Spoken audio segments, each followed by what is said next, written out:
Hello बच्चों, तो आज बी सॉल्यूशन एजुकेशन पॉइंट आपके लिए लेकर आया है क्लास 8 का first chapter which is crop production and management. ठीक है, तो एक्चुअली क्या है आपके पास ये साइंस का जो ये चैप्टर है ये आपकी साइंस की क्लासेस की हर बुक का क्या है कॉमन चैप्टर है। आई होप आपकी ऑनलाइन स्टडीज स्कूल से चालू कर दी गई होंगी, पर असाइनमेंट में काफ़ी प्रॉब्लम आ रही होगी।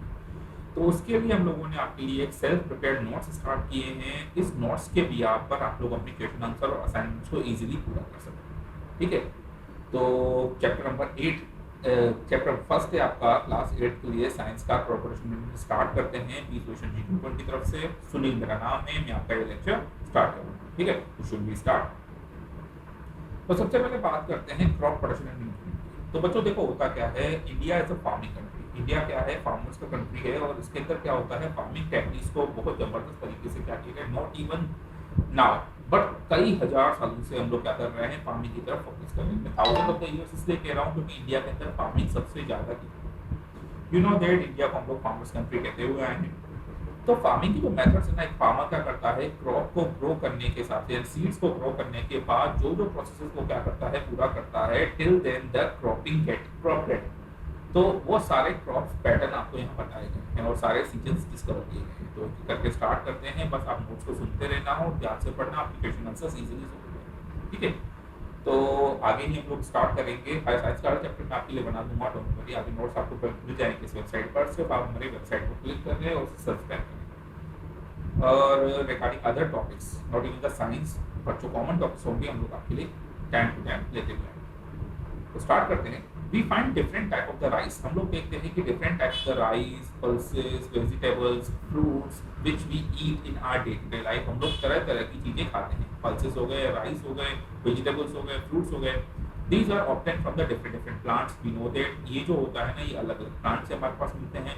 But do you know how they grow? और आप जानते हैं कि ये ग्रो कैसे होता है? These are obtained in a production and a harvesting crops. These are obtained by production and harvesting. These are the two main processes are involved for the production of the crops. First is called production, second is called harvesting. Production का मतलब plants को grow करना, crop को grow करना, और harvesting मतलब उसकी cutting करना। The crops of the plants are grown and cultivated together in one place in a large scale. So that is the definition of the crop. What's the definition of the crop?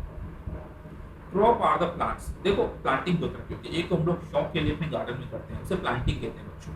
दूसरा क्या होता है horticulture crops. वो crops जो क्या होती हैं आपके पास एक मनी देती हैं, यानी कि फ्रूट्स वगैरह हो गए वेजिटेबल, वो हॉर्टिकल्चर होते हैं। पर कुछ क्रॉप्स ऐसी होती हैं जो फार्मर क्या करता है अपना पेट भरने के लिए और क्या है लोगों का पेट भरने के लिए ग्रो करता है, उसे हम लोग क्रॉप कहते हैं। तो क्रॉप होता क्या है, crop are the plants. Crop भी जनरली प्लांट्स होते हैं, क्रॉप पर इसमें डिफरेंट है। ये क्रॉप जो होती है, ये प्लांट जो होते हैं ना cultivated together in one place on the large scale. Same type का प्लांट एक बहुत बड़े लार्ज स्केल पर, यानी कि कई एकड़ जमीन में या कई बीघा जमीन में अगर हम लोग ग्रो करते हैं, bigha is a measurement of the land, तो उस चीज को क्या कहते हैं हम लोग लार्ज स्केल पर अगर कोई प्लांट या कोई वो जो और वेजिटेबल्स ग्रो की जाती है तो हम लोग उसको जनरली क्रॉप कहते हैं। डिपेंडिंग ऑन द टाइप, इस टाइप पर we can decided the crop production and management method. इसी बिहार पर यानी कि स्केल के अकॉर्डिंग कितना हमें क्रॉप चाहिए, इसके अकॉर्डिंग हम लोग क्या करते हैं डिसाइड करते हैं crop production and management. So classification of the crops, सबसे पहले बात करते हैं क्रॉप्स के क्लासिफिकेशन। क्रॉप्स कितनी तरह की होती है, depending on the various factors there can be the types of the crops in India. हम लोग यहाँ पर क्रॉप को जनरली दो पार्ट्स में डिवाइड करते हैं अकॉर्डिंग टू द सीजन। ये क्रॉप्स क्या की जाती है, डिवाइड की जाती है on the basis of the cropping season के according different crops are classified on the basis of the season। cropping season के according crops को अलग अलग टाइप से अलग अलग क्या है तरीके से हम लोग क्या करते हैं सीजन के अकॉर्डिंग डिवाइड करते हैं। if the crops are cultivated in rainy season, I repeat इस वर्ड पे ध्यान देना, if the crops are cultivated, अगर crops का cultivation यानी crops को grow किया जाता है in the rainy season mainly from June to September, that is the time period in India, according to this time period you can divide the type of the crops, got it? If the crops are cultivated in rainy season mainly from June to September, यानी जून में grow किया सितंबर में cut किया, in the India then they are called kharif crops। ये खरीफ crops कहलाती हैं। ये question 100% आपका हर साल पूछा जाने वाला इस चैप्टर से क्वेश्चन है। What do you understand by the kharif crops and the rabi crops? एक और क्रॉप्स के बारे में मैं आपको वर्बल नॉलेज दे दूंगा। बट पहले इस पे ध्यान दो, if the crops are cultivated in rainy season mainly from June to September, अगर क्रॉप्स जून से सितंबर तक ग्रो की जाती हैं in India, then they are kharif crops. But if they are grown in a winter, पर अगर ये विंटर में ग्रो करते हैं, not in a rainy season, यानी अक्टूबर टू मार्च तक, अक्टूबर में ग्रो किया यानी विंटर्स में ग्रो किया और मार्च तक कैंसिल किया। देखो बच्चों, सिंपल सा प्रोसेस है, किसी भी क्रॉप को ग्रो करने में 4-5 मंथ का टाइम पीरियड लगता है। तो आप काउंट कर सकते हो, जून में ग्रो किया, जून जुलाई अगस्त सितंबर, तो 4 मंथ ही हो गए। और जनरली क्या है आपके पास, अक्टूबर से मार्च, अक्टूबर नवंबर दिसंबर जनवरी फरवरी और मार्च में कट किया, तो इसमें 4 मंथ का लगा है, इसमें क्या है आपके पास लाइक 6 मंथ का लगा है। अप्रोक्सीमेट टाइम पीरियड आप लोग डाल सकते हो।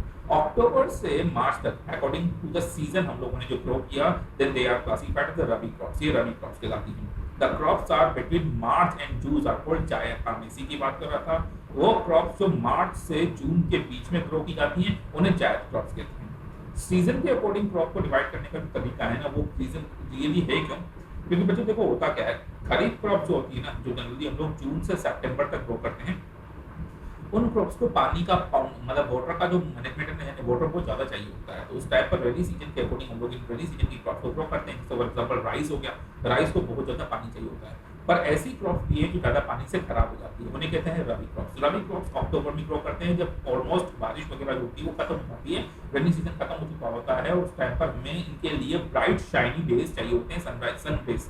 तो उसमें क्या करती है रबी क्रॉप्स ग्रो।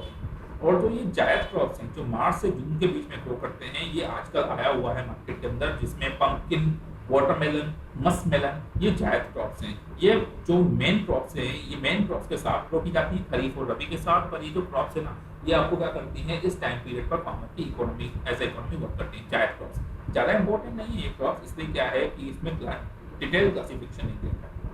तो बात करते हैं क्रॉप सीजन्स की। तो क्रॉप सीजन के अकॉर्डिंग क्रॉप्स को 2 पार्ट्स में डिवाइड किया गया है। खरीफ क्रॉप्स याद रखना बच्चों, ये रेनी सीजन में ग्रो होता है, 4 मंथ का टाइम पीरियड है। रबी क्रॉप से विंटर क्रॉप से जो विंटर सीजन में ग्रो होता है। ठीक है, वेरी आगे बढ़ते हैं। ये की नोट्स है हमारे पास, हम लोग आपके लिए हर तरह के नोट्स प्रिपेयर करते रहेंगे on the basis of their uses और अकॉर्डिंग टू द यूजेस हम लोग क्रॉप्स को डिवाइड करते हैं। अब अकॉर्डिंग टू द यूजेस आपने देखा होगा, देखो बच्चों मैं बता रहा हूँ, क्रॉप्स सिर्फ खाने के काम में नहीं आती। जैसे फॉर एग्जांपल फ्लावर भी क्या है, क्रॉप से। Flower is a purely commercial crop. Actually जितना प्राइस आपको मार्केट में फ्लावर का मिल जाएगा ना, उतना प्राइस क्या है कि आपको प्राइस बहुत महंगा है इसका प्राइस। फार्मर को जितना प्राइस फ्लावर का मिलता है उतना वीट का नहीं मिलता। फ्लावर भी हमारे नेसेसिटी जरूरी है डेकोरेशन के लिए, लाइक सेरेमनीज के अंदर। तो on the basis of the there uses हम लोग कई तरह की क्रॉप्स ग्रो करते हैं। तो on the basis of uses, depending upon the uses, crops are can be classified the farm crops. Uses के अकॉर्डिंग क्रॉप्स को 3 पार्ट्स में डिवाइड किया गया है। फार्म क्रॉप्स जो फार्म्स में ग्रो की जाती हैं, कमर्शियल क्रॉप्स जिनसे मनी बहुत ज्यादा आता है, एंड हॉर्टिकल्चर जैसे फ्रूट्स वगैरह हो। तो बात करते हैं क्रॉप्स की। क्रॉप्स यूजेस, फार्म क्रॉप्स वो क्रॉप्स होती हैं जैसे फूड प्रोड्यूसिंग क्रॉप्स हैं, जैसे wheat, rice etcetera.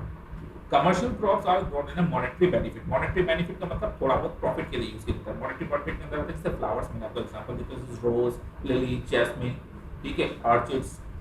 Horticulture crops के अंदर आते हैं आपके पास फ्रूट्स एंड वेजिटेबल्स, वो क्रॉप्स जो हम लोग फार्म क्रॉप्स के साथ या डेली रूटीन की चीजों में विटामिन के लिए यूज करते हैं, जिसको हॉर्टिकल्चर। अच्छा, farm crops are basic needs, ये हमारी बेसिक नीड्स है, क्योंकि खाने के बिना कोई जिंदा नहीं रहता, पर फ्रूट्स के बिना लोग जिंदा रह पाते हैं। ठीक है, तो फार्म क्रॉप जो होती है उनको बहुत बड़े स्केल पर प्रोवाइड करना बहुत जरूरी होता है, ताकि लोगों को एटलीस्ट खाना तो मिले।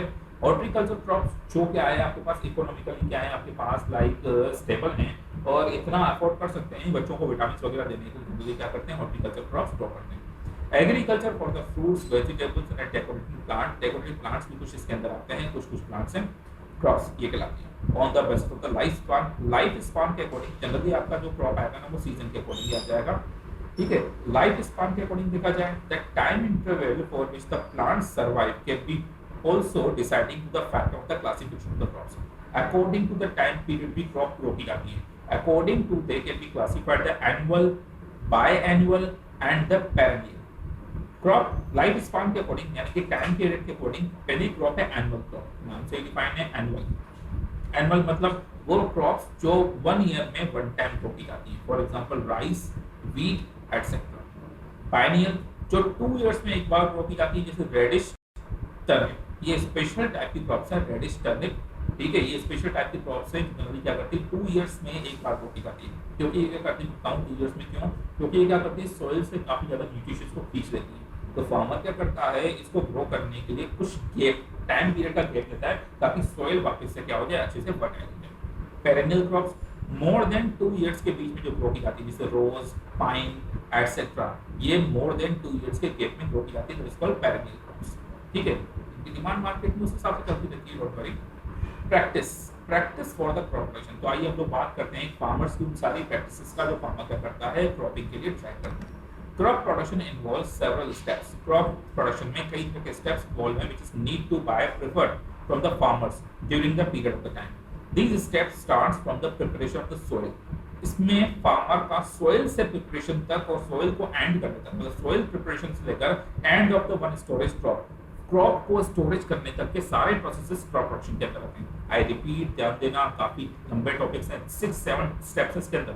Crop production involve several steps, crop production कई तरह के स्टेप्स को फॉलो करता है which need to be perform by, जिसके अंदर कई तरह के प्रोसेस आते हैं farmer during the period of time, farmer कई तरह के काम करता है।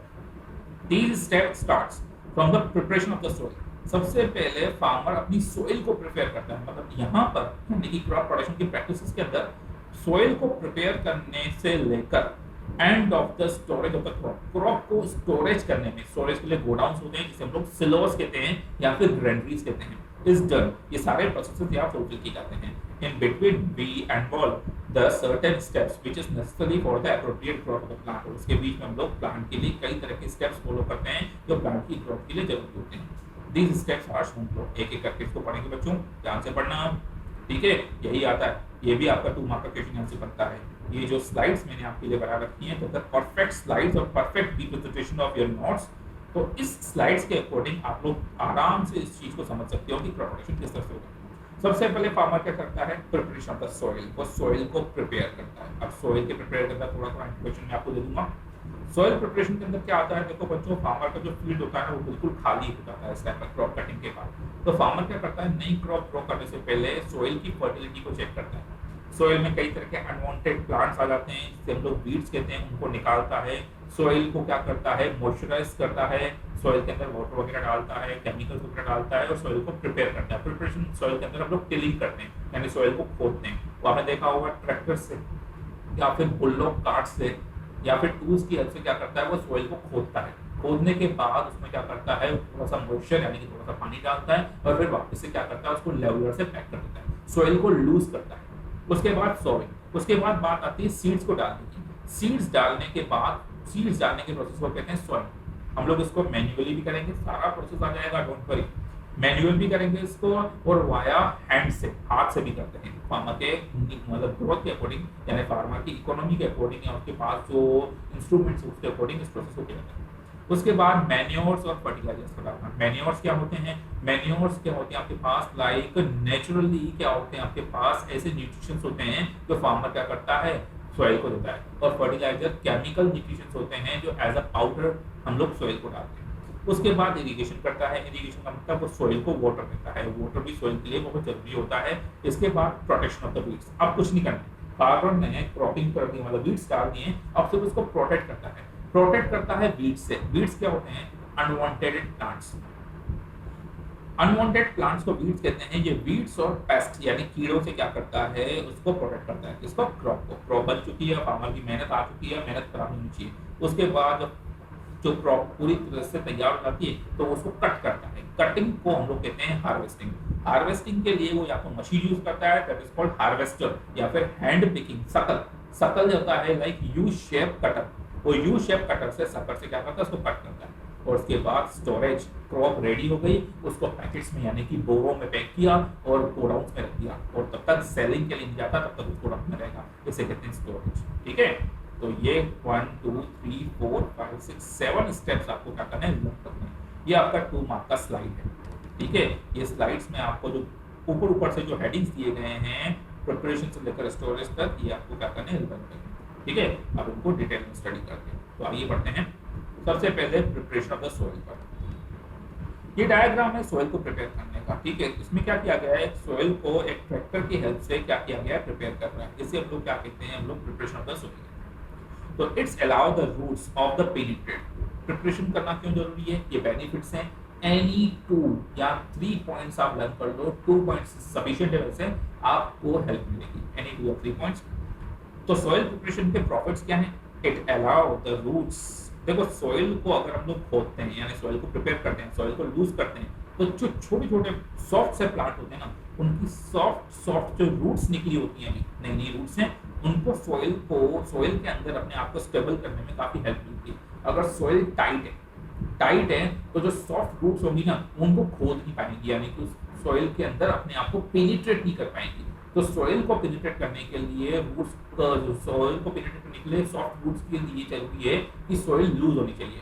तो ये जो प्रिपरेशन का सॉइल है यानी कि टिलिंग है, ये टिलिंग क्या करती है, सॉइल को इजीली हेल्प करती है, किसमें, लाइक अपने आप को रूट्स को क्या करती है, स्टेबल होने में, पेनिट्रेट करने में हेल्प करती है। It allow the roots of the penetrate the deep into the soil. It help in loosening the soil and increase the growth of earth. ये सॉइल की ग्रोथ करती है, it help to loosening the soil. Preparation of the soil क्या करता है, help करता है loosening of the soil to increase the growth of the earth, ताकि अर्थ की ग्रोथ बढ़ जाती है। देखो बच्चों, जो सॉइल होती है ना, अगर हम लोग उसको क्या करते हैं, लाइक लूज करते हैं, तो सॉइल क्या होती है, लाइक थोड़ी सी बाहर निकल कर आ जाती है। एंड वॉर्म्स, और इसके अंदर जो वॉर्म्स और माइक्रोब्स होते हैं, जैसे क्या अर्थ वॉर्म्स हो गए या माइक्रोब्स होते हैं, वो सॉइल के अंदर आराम से बाहर आ जाते हैं। द ओनली, ये भी हमारे लिए जरूरी होते हैं, आगे आ जाएगा क्यों, मैं समझा दूंगा। Only few centimeter topsoil supporter of the plant growth। आपने topsoil के बारे में बहुत पढ़ा होगा। topsoil फार्मर की सबसे ऊपर की जो लेयर है ना सॉइल की, ये फार्मर के लिए टॉप सॉइल कहलाती है। टॉप सॉइल ही होती है जिसके अंदर सारे न्यूट्रिशंस होते हैं, ठीक है। नीचे नीचे अर्थ पर तो क्या होते हैं, स्टोन्स होते हैं, that is unnecessary part, that is the origin, A origin, B origin, C origin. A origin is called top soil which is very very important for the plants growth। So only few centimeter of that topsoil is support the plant growth। सिर्फ few centimeter की topsoil ही होती है जो plant की growth को support करती है। The process of loosening and tilling the soil is called tilling or plowing। soil को लूज करना या फिर टर्न करना। टर्न कैसे, अंदर की soil को बाहर, बाहर की soil को अंदर शिफ्ट करना। कैसे होगा, लाइक टिलिंग से। जैसे टर्निंग करते हैं तो हम लोग इसको टिलिंग या फिर प्लोइंग कहते हैं। The process of loosening to marcation, the process of loosening the turning of the soil is called tilling and ploughing, ठीक है। So agriculture equipments used for the preparation of the soil, कई तरह के agriculture equipments हैं जो हम लोग soil को प्रिपेयर करने के लिए हेल्प करते हैं। ये देखो बच्चों, दे रखा है, मैंने कहा ना आपको कुछ एक्स्ट्रा पढ़ने की नीड नहीं है। नोट्स आर परफेक्ट चीजें दे रखी हैं, हर चीज का बेटर से एक्सप्लेनेशन है। और जिस तरह से मैंने नोट्स को बना रखा है ना, अगर आपका रिप्रेजेंटेशन भी, आई रिपीट, अगर आपका रिप्रेजेंटेशन भी ऐसा होता है तो आपको टीचर इसके फुल मार्क्स देंगे, डोंट वरी। और नोट्स के भी आपका चैप्टर को लर्न करने में काफी इजी लगेगा आपको, question answer with in minutes आपको लर्न हो जाएंगे, ठीक है। तो पढ़ते रहना। सो सबसे पहले बात करते हैं लूजनिंग ऑफ द सॉइल के लिए या फिर प्लोइंग के लिए यूज करते हैं प्लो। प्लोइंग के लिए प्लो, ठीक है, इसी वजह से इस प्रोसेस का नाम प्लोइंग आता है। इसे कहते हैं प्लो। पहले पुराने टाइम पर ये वुड का यूज होता था, आजकल हाफ वुड और हाफ क्या है आपके पास, जनरली आयरन का यूज करते हैं। Generally it is made up of would, ये वुड का बना होता है। इसको फार्मर के ट्रक के पीछे या फिर बुल्लोक कार्ट के पीछे, जैसा भी हो, फार्मर के कैपेसिटी के अकॉर्डिंग यूज किया जाता है।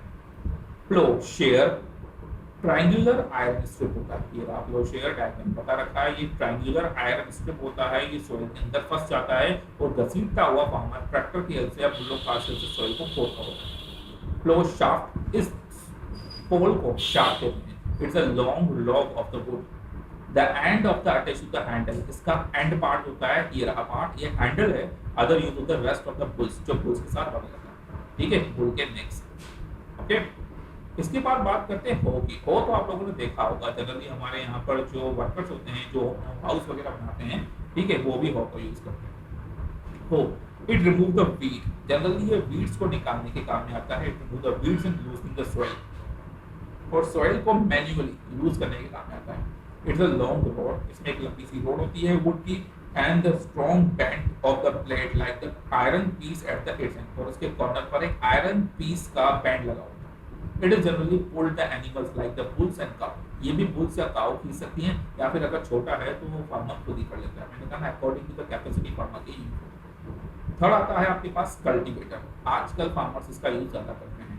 Cultivator, cultivator is a crop system by the tractor, इसको ट्रैक्टर के पीछे बांध देते हैं और प्लो की शेप में होता है, बहुत सारे प्लोज होते हैं इसके साथ साथ। और कल्टीवेटर इस तरह से क्या करता है, लाइक क्रॉप को यानी सॉइल को क्या करता है, लाइक प्लोइंग में हेल्प करता है। ठीक है, तो ये था आपका पहला प्रोसेस प्लोइंग। आगे बात करते हैं बच्चों हम लोग सोइंग की, नाम से डिफाइन है सोइंग। इस प्रोसेस के अंदर हम लोग सीड्स डालते हैं, किसके अंदर, सॉइल के अंदर। अब आपकी सॉइल रेडी है, उसको आपने लूज कर दिया है, उसमें बीच में जो गैप है आपको उस गैप में क्या करना है, लाइक प्रॉपर डेप्थ पर और प्रॉपर डिस्टेंस पर, इस वर्ड को याद रखना, प्रॉपर डेप्थ पर और प्रॉपर डिस्टेंस पर आपको सीड्स डालने हैं। प्रॉपर डेप्थ और प्रॉपर डिस्टेंस ही क्यों, प्रॉपर डेप्थ और प्रॉपर डिस्टेंस पर अगर आप क्या करोगे, लाइक सीड्स डालोगे, और कल जब सीड से क्या निकलेगा, प्लांट्स निकलेगा, तो प्लांट्स को कंपटीशन नहीं करना पड़ता, यानी एक प्लांट दूसरे प्लांट के साथ कंपटीशन नहीं करेगा। किस चीज का कंपटीशन, लाइक उसके लिए क्या करेगा, वो प्लांट जो होगा ना, दूसरे प्लांट की जो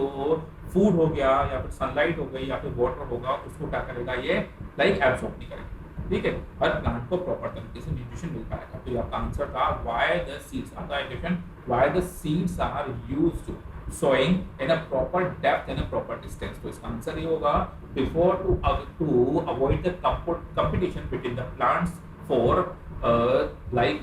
water or for the nutrition or for the sunlight।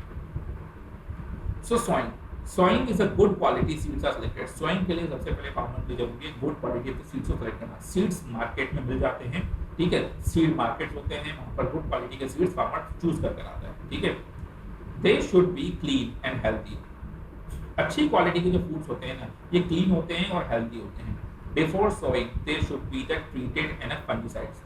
Sowing करने से पहले इसको हम लोग अच्छे से ट्रीट करते हैं, यानी साफ करते हैं, और फंगस वगैरह जो होती है ना, उससे प्रोटेक्ट करते हैं। Moisture of the soil should be maintain, मैंने पहले ही कहा था, थोड़ा सा वाटर इस टाइप सोइल को जल्दी आता है ताकि मॉइस्चर मेंटेन हो जाए। It should not be dry to the wet, ज़्यादा सोइल ड्राई भी नहीं होनी चाहिए और ज़्यादा वेट गीले भी नहीं होनी चाहिए, दोनों चीज़ों का ध्यान रखना है, थोड़ा सा वाटर देना है। ठीक है, इसके बाद बात करते हैं फर्टिलाइजर्स एंड मैन्योर्स की। Manures and fertilizers are the substances which we need to add at the soil to form the nutrition in a healthy growth। Soil के अंदर सीड्स की हेल्दी ग्रोथ के लिए और न्यूट्रिशन देने के लिए हम लोग क्या करते हैं, मैन्योर्स और फर्टिलाइजर्स को यूज करते हैं ताकि प्लांट्स हेल्दी ग्रो हो। ठीक है, आगे बढ़ते हैं। There is a fixed question which is always repeated after the 2 and 4 years after the examination, that's manures and fertilizers का difference। The difference between the manures and fertilizers is the very important questions which are asked frequently by the different type of the teachers in a different type of the schools। So what is the difference between the fertilizers and the manures? Simple सा difference है, ध्यान देना, manures are the self-prepared and not a chemical uses। Ill-used chemicals are prepared। Ill-used chemicals we use in this type of the manure। Manures are the naturally occurring, and the fertilizers are the purely chemical formation।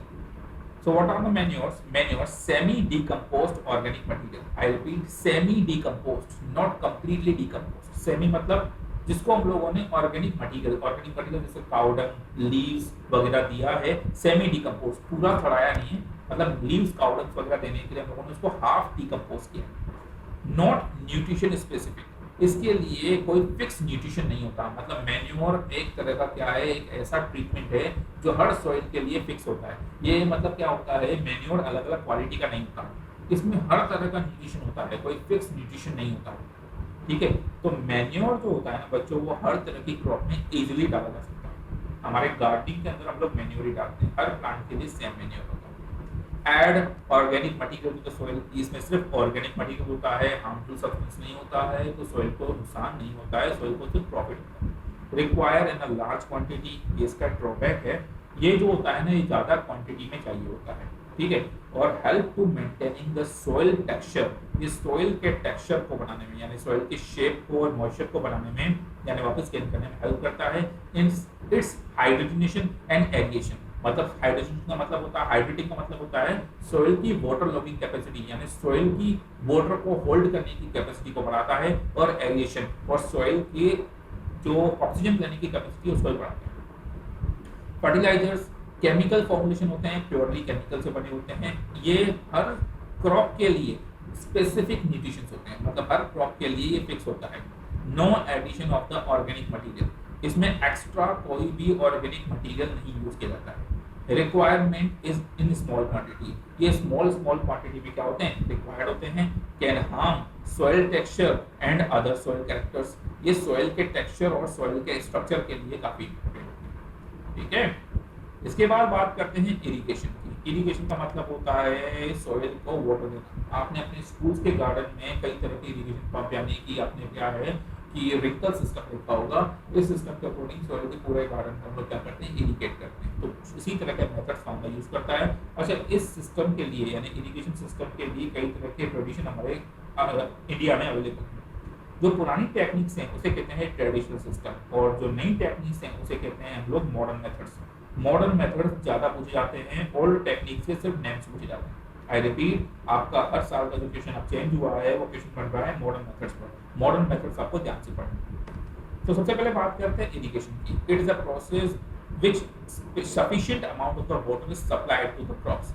इस process के through हम लोग crops को sufficient amount of the water provide करते हैं through the canals, wells, tubewells and reservoir. Reservoir का मतलब होता है लाइक आपके पास लाइक जिसमें पानी स्टोर होता है, टैंक्स वगैरह। Through the canals, wells, tubewells and reservoir. Wells दो तरह के होते हैं। अगर वेल यानी कि आपके पास एक वाटर सिस्टम जो है वो खुला हुआ है तो उसे नॉर्मल वेल कहते हैं, डगो वेल, जिसमें क्या होता है बकेट डालते हैं और रॉक के हेल्प से क्या करते हैं हम लोग वाटर को खींचते हैं। और दूसरा होता है ट्यूबवेल यानी कि boring.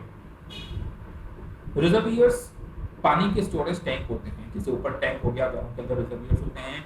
Need to be water depend upon the nature of plants, according to the need हम लोग प्लांट्स को वाटर प्रोवाइड करते हैं एंड सॉइल को वाटर प्रोवाइड करते हैं। There are the two type of the methods, जैसा कि मैंने समझाया था, ट्रेडिशनल मेथड और मॉडर्न मेथड। बच्चों में दोबारा बोल रहा हूँ, मॉडर्न मेथड्स ज़्यादा आते हैं, ध्यान से उसको पढ़ना है ना। ट्रेडिशनल मेथड सब सुन लो। Traditional methods of irrigation, in this method irrigation is done manually. इस मेथड के अंदर हम लोग इरिगेशन को मैन्युअली करते हैं। Farmer pull out the water from the lake, farmer पानी लाता है, बड़ी मेहनत करता है, वाटर लाता है लेक से, वेल्स से, कैनल से, मैन्युअली, कभी कभी मैन्युअली, बहुत पुअर फार्मर है तो मैन्युअली लेकर आता है। And the transfer to the farming field, और पानी से क्या करता है, अपने फार्मिंग फील्ड को क्या करता है, लाइक इरिगेट करता है। This method of the irrigation is cheap, ये बहुत सस्ता मेथड है, but it is lesser efficient, और बहुत ज़्यादा क्या है आपके पास लेवरेज है, यानी कि इसमें मेहनत बहुत लगती है, और लेसर एफिशिएंट, और इतना पानी भी नहीं मिल पाता, तो दैट्स व्हाई क्या लेसर एफिशिएंट है देन द मॉडर्न मेथड्स। इसके बिहाफ पर हम लोग कई तरह के मॉडर्न मेथड्स क्या करते हैं, यूज करते हैं। ये कुछ ट्रेडिशनल मेथड है। ढेकली, देखो बच्चों ढेकली में होता क्या था, यहाँ स्टोन बंधा हुआ है, बैम्बू बंधा हुआ है, और यहाँ बकेट है। फार्मर क्या करता है, बकेट को अंदर डालता है, ठीक है, और बकेट अंदर डालते ही बकेट बढ़ जाती है, फिर पीछे जाकर इस स्टोन की हेल्प से बकेट को क्या करता है, खींचता है, और धीरे स्टेप बाय स्टेप पानी यहाँ पर डोलता रहता है। यहाँ पर पानी के लिए छोटी छोटी कैनल बना देता है ताकि वो फील्ड में चली जाए। यह है चेन पंप, इसमें बकेट्स बंधी होती हैं, एक पंप पर एक चेन होती है, एक पुली होती है, एक सर्कल होता है, इसमें बकेट्स पानी भरती रहती है और कंटिन्यूसली प्रोवाइड कर देती है। चेन पंप को अगर हम लोग क्या करते हैं, लाइक एक एनिमल से कनेक्ट करते हैं तो उसे कहते हैं राहत। चेन पंप और राहत दोनों लगभग सेम सिस्टम है। चेन पंप के साथ अगर हम लोग क्या करते हैं, एक फार्मर को यूज ना करके एक एनिमल को यूज करते हैं, ये एनिमल्स के चक्कर लगाता रहता है, लाइक बुल्लोक कार्ट है, बफेलो हो गई, या फिर काऊ हो गई, या फिर क्या होगा ऑक्स हो गया, तो ये क्या करता है, ऐसे चक्कर लगाता रहता है। जैसे चक्कर लगाता रहता है तो ये चेन पंप घूमता रहता है, और ये है पुली सिस्टम। पुली सिस्टम वही जो आप लोग विलेजेस में देखते हैं, बकेट में डाला, पुली से मोटर को खींचा और मैन्युअली क्या किया, मोटर को टाका। पर ये बहुत स्लो प्रोसेस है। इतना स्लो प्रोसेस होता है कि इतना पानी मिल ही नहीं पाता क्रॉप्स को, क्रॉप्स खराब हो जाती है, इसलिए मॉडर्न मेथड्स आते हैं। मॉडर्न मेथड्स ऑफ इरिगेशन में आता है, it is a more sophisticated. ये सोफिस्टिकेटेड इसलिए बोल रहा है ना, मशीन से सोफिस्टिकेटेड इसलिए क्योंकि पूरा का पूरा मशीन यूज है। सोफिस्टिकेटेड इसलिए आता है कि जो फार्मर के लिए काफी कॉस्टली भी पड़ जाता है ये। It is a more sophisticated advance method है, machine intensive method. This method is more efficient than the traditional method, ठीक है। ये मेथड ज्यादा एफिशिएंट है ट्रेडिशनल मेथड्स ऑफ इरिगेशन। ये rains are no longer controlling force of the irrigation, यहाँ rain की जरूरत नहीं है, आराम से ये मेथड अप्लाई हो सकता है। इसके बाद आता है स्प्रिंग, इसके अंदर आते हैं स्प्रिंकल सिस्टम। स्प्रिंकल सिस्टम क्या है, आजकल आप लोग जो गार्डनिंग सिस्टम के अंदर देखते हो अपने स्कूल के गार्डन के अंदर, वो sprinkle system. What is the sprinkle system? एक पंप होता है, पंप में एक पाइप कनेक्ट कर देते हैं, पाइप में कई तरह के इंस्ट्रूमेंट्स आते हैं, स्प्रिंकल सिस्टम कहते हैं, स्प्रिंकल कहते हैं। पाइप के अंदर वो इंस्ट्रूमेंट स्प्रिंकल लगा दिया जाता है और वो एक डिस्टेंस पर क्या करता है, वाटर को मूव करता है। ये जो क्वेश्चन है आपके पास, स्प्रिंकल सिस्टम और ड्रिप सिस्टम, ये हर साल आने वाला आपका फिक्स क्वेश्चन। ठीक है, ध्यान से पढ़ना है, दोनों सिस्टम को डेफिनेशन दे रखे हैं, यही लिख के आना है। This system consists of the perpendicular pipes. इस सिस्टम के अंदर कई तरह के perpendicular pipes होते हैं which have the rotating nozzle, जिसके ऊपर एक rotating nozzle लगा रहता है, ठीक है, on the top. These pipes are joined to the main pipeline. इस पाइप को मेन पाइपलाइन से ज्वाइन करते हैं at the regular interval. Water then pipelines flow through the high pressure. इसमें water जो होता है वो high pressure से flow होता है via machine and they get sprinkled on the crop. This method is used to irrigation in a sandy soil. ये Sandy soil को इरिगेशन करने के लिए यूज में आता है। सेकंड की बात करते हैं drip irrigation. Drip irrigation system में वाटर का मिसयूज बिल्कुल नहीं होता।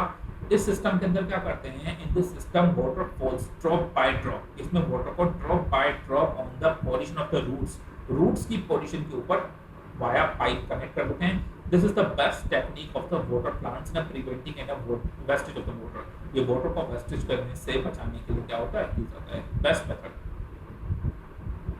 ठीक है। तो पढ़ते हैं इसके लास्ट पार्ट्स की तरफ। इसके बाद आता है protection from the weeds. Weeds को प्रोटेक्ट करना, किससे प्रोटेक्ट करना है, दो प्रॉब्लम्स हैं, एक है वीडीसाइड्स, एक है आपके पास वीड्स से प्रोटेक्ट करना। वीड्स से प्रोटेक्ट करने के लिए हम लोग दो तरह के मेथड को यूज करते हैं। पहला है आपके पास वीडीसाइड्स यूज करते हैं, यानी कि कुछ केमिकल्स हैं जो कि अनवांटेड प्लांट्स को डिस्ट्रॉय कर देते हैं। और दूसरा होता है आपके पास हैंड पिकिंग मेथड्स, जो अनवांटेड प्लांट्स थोड़े से बड़े जाते हैं उसको हाथ से पकड़ पकड़ कर निकाल देते हैं, ठीक है, hand picking method. Some undesirable plants grow naturally along with the crop. Naturally crop के साथ साथ कुछ undesirable plants भी grow हो जाते हैं. They are called weeds to mark definition. Some undesirable plants grown naturally with the crops are known as weeds. अब मेरे माइंड में क्वेश्चन आता है, हो सकता है आपके माइंड में भी आ रहा हो। देखो बच्चों, फार्मर ने अपने फील्ड में एक फिक्स तरह की क्रॉप ग्रो की थी, यानी कि वो मार्केट से फिक्स तरह के सीड्स लेकर आया था।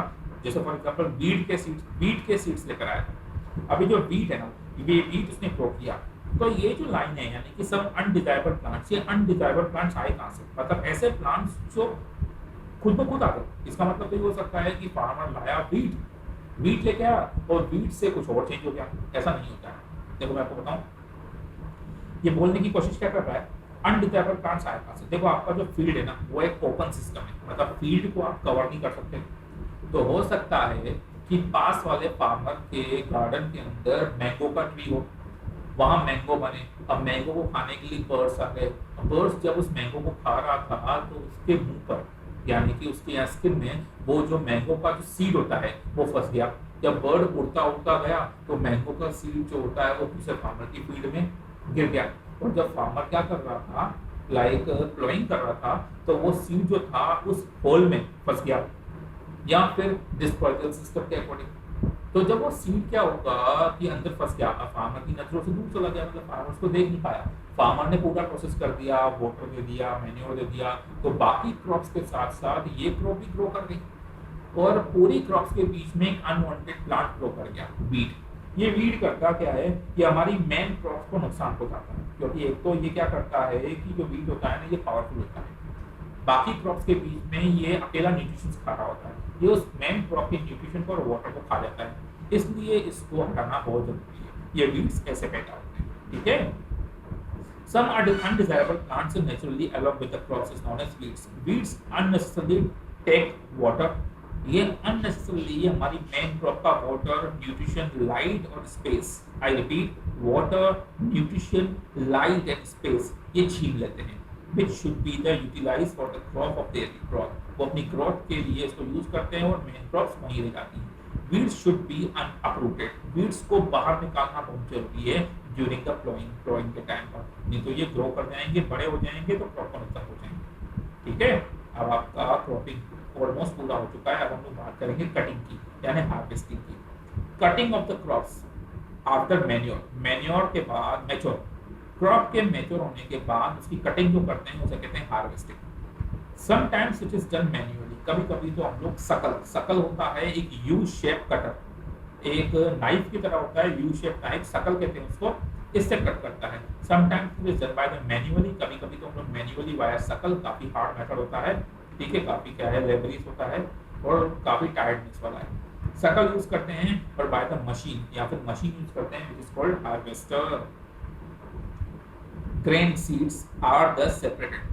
ये जो हार्वेस्टर होता है ना, ये सीड्स को सेपरेट कर देता है, एंड चाफ यानी कि चारा, गाय और गाय तो बफेलोज होती है या काउज होती है, उनको जो एनिमल्स होते हैं ना, ट्रॉट एनिमल्स, उनको या फिर मिल्क एनिमल्स, इनको देने के लिए चाफ यूज होता है by the process of the threshing. इस थ्रेशिंग प्रोसेस के थ्रू आप लोग मेन सीड्स को और चाफ को अलग कर सकते हो। ये चाफ जो होता है ना, ये फार्मर के एनिमल्स को खिलाने के काम में आ जाता है, और मेन जो सीड्स होते हैं ये फार्मर खुद रखता है, खुद खाता है, और जो एक्स्ट्रा होता है यानी कि सरप्लस होता है उसे मार्केट में सेल कर देते हैं। इसके बाद लास्ट प्रोसेस आता है स्टोरेज। इतनी मेहनत कर ली, अगर आपका पूरा का पूरा अगर क्रॉप जो हो गया वो खराब हो गया, यानी कि नुकसान उसमें, लाइक पेस्टिसाइड्स लग गए, या फिर क्या है पेस्ट लग गया, या फिर क्या है उसके अंदर जो कई तरह की क्या है अनवांटेड फंगस वगैरह लग गई, तो नुकसान है, इसलिए प्रॉपर स्टोरेज भी बहुत जरूरी है। तो in order to the use of the crops in a longer duration, crop को लंबे टाइम तक रखने के लिए they should be kept in a safe, इनको सेफ रखना पड़ता है from the insect, red and micro organism, यानी कि इंसेक्ट कीड़ों से, रेड्स चूहों से, और माइक्रो ऑर्गेनिज्म को बचाने के लिए इनको सेफ एनवायरनमेंट में रखना बहुत जरूरी है। Crops should be dried in sun, ताकि वहां पर सन से उनको ड्राइनेस मिल सके। सन का ड्राइनेस जरूरी है कि सन जो होता है ना वो क्रॉप को ड्राई करता है, मॉइस्चर फ्री करता है। Crop should be dried, crop को ड्राई किया जाता है सन में बिफोर स्टोरिंग इट, स्टोर करने से पहले उसको ड्राई करते हैं। It should be keep safe from the insect, insect से सेफ रखने के लिए बैक्टीरिया, फंगस से सेफ रखने के लिए। Target scale, large scale storage of the crops are done in a silos, SILOS, silos, silos आते हैं गोडाउन्स, जहाँ पर क्रॉप को क्या करते हैं हम लोग सिक्योर रखते हैं, या फिर क्या करते हैं क्रॉप को स्टोर करते हैं। एंड द ग्रेनरीज भी गोडाउन्स ही होते हैं। Above, various methods of the crop production are mentioned and explained, and steps are necessary for the providing the healthy growth of the plant. ये प्लांट की growth के लिए काफी जरूरी थे। And some places now the traditional farming methods are the practices. कुछ जगहों पर आज भी ट्रेडिशनल मेथड्स यूज किया जा रहा है, while most of the areas today in the world we use the modern farming approaches in a farming. ठीक है बच्चों, तो ये था आपका कंप्लीट चैप्टर, जो कि आपकी साइंस का फर्स्ट चैप्टर था। इजी था, और अच्छे से अगर आप इसको समझ लोगे तो आपको क्वेश्चन आंसर बन करने में काफी हेल्प मिल जाएगी। That is so easy. Note system is a perfect system for the students. So first of all direct question answer learn करने से पहले हम लोग इस चैप्टर के बारे में पढ़ रहे हैं, यानी जो चैप्टर हम लोग रीड करने हैं एक्चुअली उसके बारे में नॉलेज होना बहुत जरूरी होता है। ठीक है, तो प्लीज क्वेश्चन पॉइंट आपके लिए इसी फील्ड में आपके लिए या इसी तरीके से आपके लिए वर्क कर रहा है। आप सिर्फ हमारे चैनल को सब्सक्राइब करेंगे और हमारे लाइक्स को, हमारे जो नोट्स है उसको लाइक करते रहेंगे, हमारे जो लेक्चर्स हैं उसको लाइक करेंगे। आपके हर सब्जेक्ट के लिए हम लोग टाइम टू टाइम ये नोट्स या ये क्या है आपके पास लाइक जो ये लेक्चर्स हैं ये प्रोवाइड करते रहेंगे। Okay, keep study, keep in quarantine, ठीक है, बी हेल्दी, थैंक यू।